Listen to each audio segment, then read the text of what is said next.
Ini adalah video kedua lanjutan dari pembahasan growth mindset karangan Profesor Carol Dweck. Nah, itu orangnya tuh ya. Buku ini dibuat berdasarkan hasil riset di mana dalam penelitiannya dilakukan di banyak sekolah dengan sampel ribuan pelajar.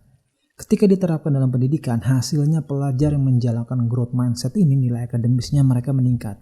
Sebaliknya, pelajar yang tidak menjalankan growth mindset, nilai akademis mereka pun cenderung menurun. Artinya, bagi pelajar yang tingkat kepintarannya biasa-biasa aja, bahkan kadang menemui kesulitan dalam belajar, dengan cara ini berhasil meningkatkan nilai mereka. Nah, tuh kabar baik kan buat orang-orang yang nilai biasa-biasa aja atau cenderung kurang, seperti saya. Kita masih ada harapan ya buat jadi pintar, buat meningkatkan performa kita dengan konsep growth mindset ini ya. Apalagi buat mereka yang memang bawaannya malesan dan selalu mengagungkan orang yang berhasil itu ya karena yang udah pintar aja, emang udah bakat bawaan aja. Nggak begitu ternyata. Dari hasil riset menunjukkan konsep growth mindset ini ketika dijalankan terbukti memang bisa membantu meningkatkan tingkat keberhasilan kita. Karena konsep ini mengajarkan bahwa bakat, talenta, kepintaran ataupun skill itu bisa dibangun. Baik melalui kerja keras, strategi yang tepat, mendengar masukan, mempercayakan pada prosesnya, dan seterusnya. Selain itu kita juga diajarkan stop fokus hanya pada tujuan, tapi lebih berfokus pada eksekusi atau bagaimana tindakan-tindakan nyata hari per harinya untuk mencapai tujuan tersebut. Dan di video kali ini akan diberikan contoh penerapan dan juga tindakan-tindakan tersebut. Kita langsung masuk aja contoh pertama. Misal ada seseorang yang baru aja ngelamar suatu pekerjaan di perusahaan startup ya, untuk bagian strategik ataupun divisi marketing. Dan untuk ujiannya dari HRD sama usernya diminta untuk bikin satu campaign marketing. Setelah dia presentasikan campaign tadi yang dia kerjakan dengan benar-benar ya, dibilang kurang menarik. Dan akhirnya dia nggak lolos buat diterima di sana. Hasilnya si pelamar tadi sakit hati dan kecewa. Nah, kalau berhenti di situ aja, jelas dia nggak akan berkembang. Cara menerapkan growth mindset dalam situasi ini bisa dengan cara memahami bahwa sakit hati dan kecewa karena penolakan itu adalah hal yang lumrah. Tapi kalau mau diri kita terus berkembang, ketika menemui situasi seperti tadi, kita harus stop membiarkan sakit hati dan kecewa tadi terus-terusan menenggelamkan kita dalam kesedihan. Lalu segera putuskan untuk segera bangkit, memperbaiki diri dan mencoba lagi. Lalu stop melihat situasi ini sebagai suatu kegagalan. Tapi rubah sudut pandang kita, mulailah melihat ini adalah sesuatu yang belum berhasil. Ini kelihatannya simple ya, sekedar permainan kata-kata seperti motivator kebanyakan ya. Tapi nggak seperti itu. Dengan kita melihat suatu kegagalan sebagai sesuatu yang belum berhasil, ini akan mendorong kita untuk lebih berusaha lagi, lebih memperbaiki diri kita lagi. Dan dalam kasus ini tindakan nyatanya berarti lebih mengembangkan ide-ide yang sudah dibangun tadi atau presentasi campaign tadi coba lebih bisa kita tingkatkan lagi gitu ya. Dan dalam proses mengembangkan ide tadi, stop hanya berorientasi pada hasil akhir. Walaupun itu tetap penting juga hasil akhir, tapi kalau memang ingin benar-benar berkembang, mulailah belajar untuk lebih memuji, lebih menghargai, lebih mengakui juga proses perjalanan kita untuk memperbaiki campaign ataupun ide tadi. Lalu juga kurva pembelajaran ataupun learning curve yang kita lalui. Lalu juga strategi baru yang kita gunakan untuk memperbaiki ide yang sudah ada tadi juga kita apresiasi, kita hargai ya. Misal kita tadinya membuat campaign hanya berdasarkan pengalaman dan juga riset di internet, coba sekali kita rubah pendekatannya. Coba strateginya dirubah misal dengan meminta feedback langsung dari senior kita, rekan kerja, orang yang kita anggap lebih kompeten sampai wawancara tadi ya. Misalkan kita bisa nanya ya, Pak, Bu, kalau boleh saya minta masukan, kira-kira apa sih yang kurang dari campaign saya yang bisa saya perbaiki lagi? Ini juga masukan untuk saya ke depannya. Siapa tahu nanti kita mendapatkan feedback yang bagus dari mereka. Lalu juga kita harus menghargai komitmen kita yang telah memutuskan untuk terus berusaha memperbaiki campaign tadi, ide tadi, dan tidak meninggalkan apa yang sudah kita mulai sebelumnya. Sampai akhirnya kita juga mengapresiasi kemajuan yang kita buat walau itu terlihat kecil atau sedikit sekalipun.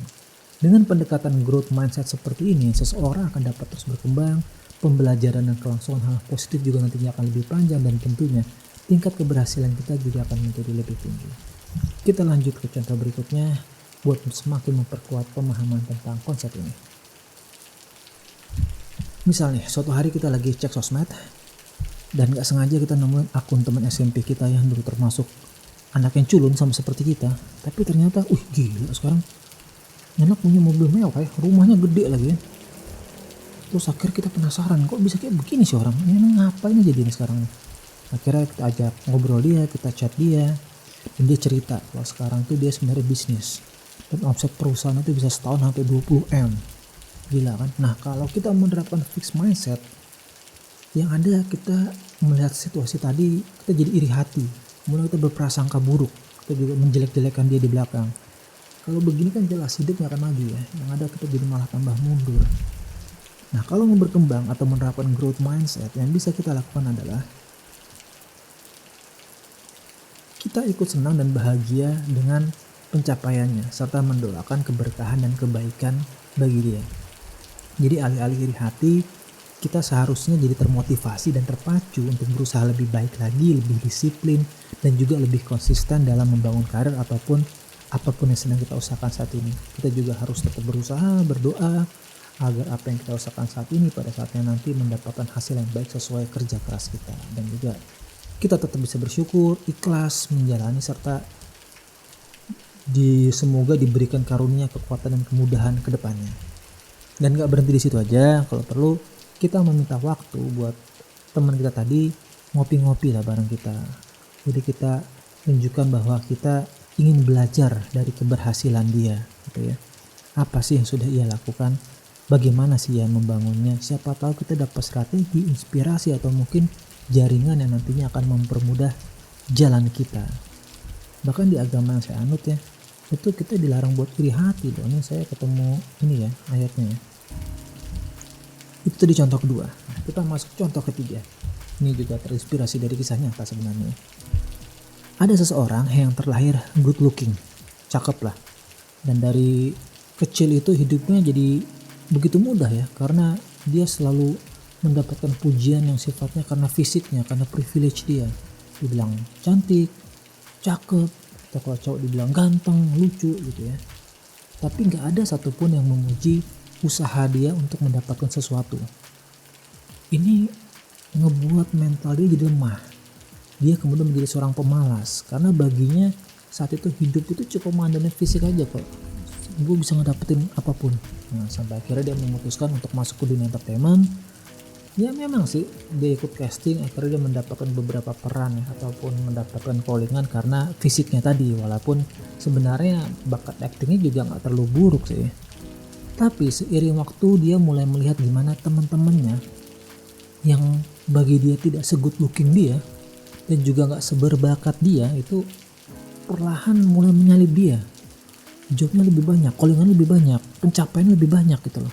Situasi kayak gini membuat dia kepikiran terus, bikin dia stres, sampai dia berpikir apa dia gak se-good looking dulu ya, apa dia gak sehebat yang dipikirkan ya, dan seterusnya. Sampai akhirnya dia semakin menyadari di satu titik kalau saat ini dia sebenarnya bisa loh jadi seseorang yang lebih dikenal, dia lebih berhasil lagi di bidang ini kalau saja dari dulu dia mau berusaha lebih keras, dia gak manja, dia lebih disiplin, dia mau membangun jaringan dan juga bisa bersikap lebih baik lagi seperti teman-temannya yang lainnya.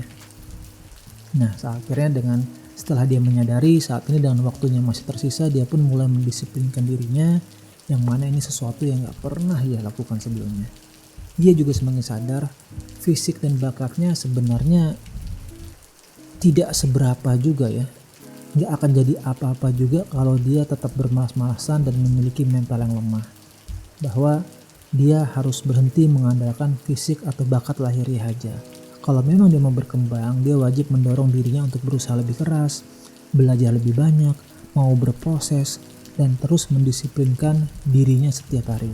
Sehingga nantinya kemungkinan dia untuk berhasil juga akan lebih besar, serta masa depan dia juga akan lebih terjamin. Kita masuk ke contoh yang terakhir. Nah, sebelumnya agar growth mindset bisa berjalan dengan baik dalam lingkungan keluarga, kantor, komunitas, atau tempat belajar, salah satu caranya bisa juga dengan kita secara rutin memberikan pengakuan ataupun pujian kepada orang-orang yang ada di dalamnya. Jadi kalau yang sebelumnya itu nggak ada sama sekali pujiannya, biasa malah yang ada merendahkan, menghina. Nah sekarang coba dirubah deh. Mulailah membudayakan memberi pujian. Jadikan ini sebagai suatu budaya yang wajib dijalankan. Harus diingat juga ya, penghargaan, pujian, pengakuan yang diberikan itu harus tulus dan jujur. Dan yang dipuji itu bukan hanya hasil akhir yang didapat, tapi juga hal-hal lain ya. Tetap sih tadi ya, hasil akhirnya tetap penting, tapi usaha dan proses yang dilalui serta kemajuan sekecil apapun itu juga wajib diapresiasi. Lalu berhentilah memuji seseorang hanya karena fisik ataupun bakat lahiriahnya saja. Karena akan membuat seseorang menjadi lebih rapuh dan gak sehat secara mental. Bahkan dari hasil penelitian, ini menunjukkan akan menurunkan performa orang tersebut. Jadi misalnya di suatu kelas, yang siswanya itu sedang berusaha keras untuk menekuni suatu bidang, seperti di gambar ini ya. Kalian pasti mungkin ada yang kenal dengan siapa yang berbaju putih itu, dan siapa itu yang berbaju hitam. Nah ini saya dan teman saya mengikuti satu kelas yang dibimbing oleh salah satu aktor terhebat Indonesia, Mas Jagi Unru dan timnya. Kita coba lagi belajar acting di tempat dia ya. Nah di situ kan kalau kelas-kelas seperti ini kan nggak semuanya berhasil ya. Ada yang berhasil, ada yang belum berhasil juga. Nah untuk meningkatkan performa, kita harus mulai berhenti memuji sesuatu yang sifatnya fisik lahiriah aja atau hanya dari pencapaian akhirnya aja. Cobalah mulai lebih menghargai ataupun memberikan pujian untuk berbagai usaha yang dilakukan, perjuangan ataupun keinginan mereka untuk mencoba tantangan baru, lalu proses yang sudah mereka lewati, strategi yang mereka buat, dan juga berbagai penyesuaiannya ya. Jadi mungkin strategi nggak jalan, mereka mencoba menyesuaikan lagi, itu diapresiasi juga. Lalu komitmen untuk terus berusaha dan terus melanjutkan walau dia dihadapkan berkali-kali kegagalan. Persistennya juga itu diapresiasi. Sampai juga berbagai kemajuan kecil yang ia buat walaupun itu sedikit sekalipun, itu juga tetap harus diapresiasi. Gitu ya. Nah, di video pertama atau video sebelum ini saya membuka dengan contoh dari Thomas Alva Edison, lalu ada Michael Jordan, ada Ronaldo, ada Jared Leto, sampai Ed Sheeran. Dan sebenarnya masih banyak sih contoh-contoh lainnya ya. Misal seperti Leonardo da Vinci sampai Mozart. Ini kalau kita perhatiin ya, proses struggling mereka itu sejalan dengan apa yang diajarkan dari konsep growth mindset ini. Dan tentu saja kita tetap harus realistis ya, bukan berarti ada jaminan nih semua orang pasti bisa jadi seperti mereka, sesukses mereka kalau menjalankan growth mindset. Nggak begitu juga. Yang harus dipahami adalah seseorang tuh nggak akan pernah tahu seberapa besar potensi atau kemampuan yang dia miliki sampai ia benar-benar berusaha dan mau mendedikasikan waktunya untuk mendapatkan tujuannya.